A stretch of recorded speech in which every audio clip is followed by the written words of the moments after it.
Okay?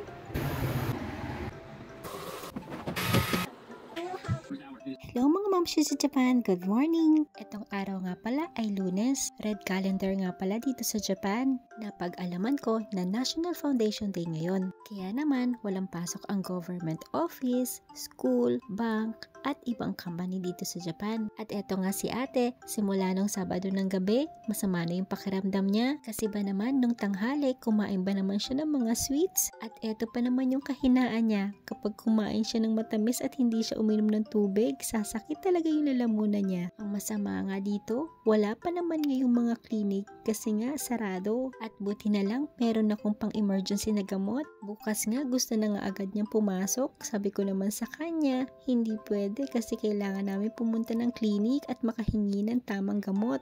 Good job naman! Galing! One more?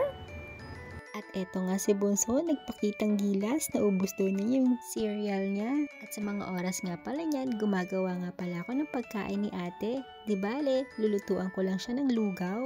Naglagay nga pala ako ng luya at asin lang pampalasa. At habang hinihintay kong kumulo yung niluluto ko, kinuha ko muna yung pagkakataon para mag-devotion. Meron nga pala akong ginagamit na apps para makatulong sa devotion ko. Hindi nga pala to in-sponsor ha. Nire-recommend ko nga pala to sa mga bagong Christian na gusto magbasa ng Bible everyday. Etong Daily Bread. Maganda rin kasi na meron tayong isang scripture na baon para sa maghapon. Sabi nga, kung ang katawang panglupa natin ay kailangang kumain lagi, much more din ang ating spiritual. At eto nga nung naluto na yung niluluto ko, pinakain ko na nga pala si ate para makainom ng gamot. At nung kumakain nga ako ng breakfast, nagulat naman ako kay daddy.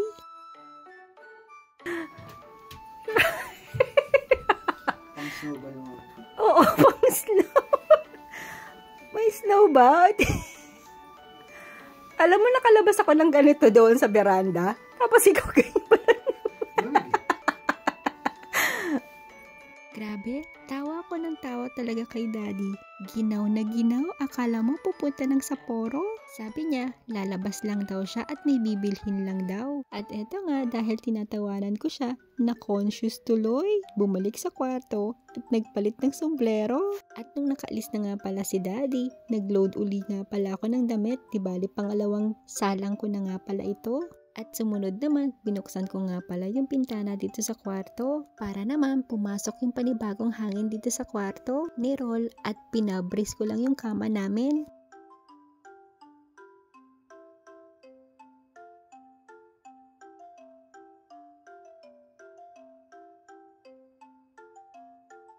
At pagkatapos nun, binakyuman ko na tong kwarto namin. Medyo maraming buhok din eh. At sinunod ko na rin tong genkan, kusina at sala. At nung natapos na nga ako mag-vacuum, dumiretso na ako dito sa kusina. Abilis talaga ng oras dahil magtatanghalian na.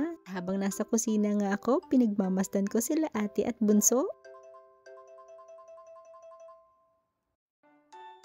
Bago ko nga pala makalimutan, meron nga pala akong iniinom. Hindi nga pala to sponsor ha. Japan product nga pala ito. Lalo na hindi tayo pabata. At kung gusto mo maging younger look, nire-recommend ko to. Nagustuhan ko nga pala to dahil meron tong vitamin C, vitamin E, B2, B3 at B6.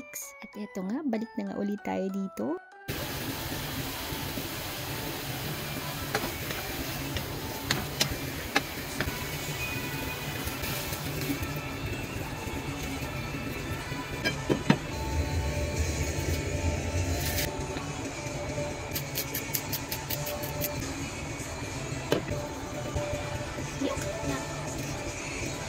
Dahil masakit nga ang lalamunan ni ate, naisipan kong magtinola na lang. May luya kasi ito para makatulong sa kanyang lalamunan at makahigop na rin ng sabaw.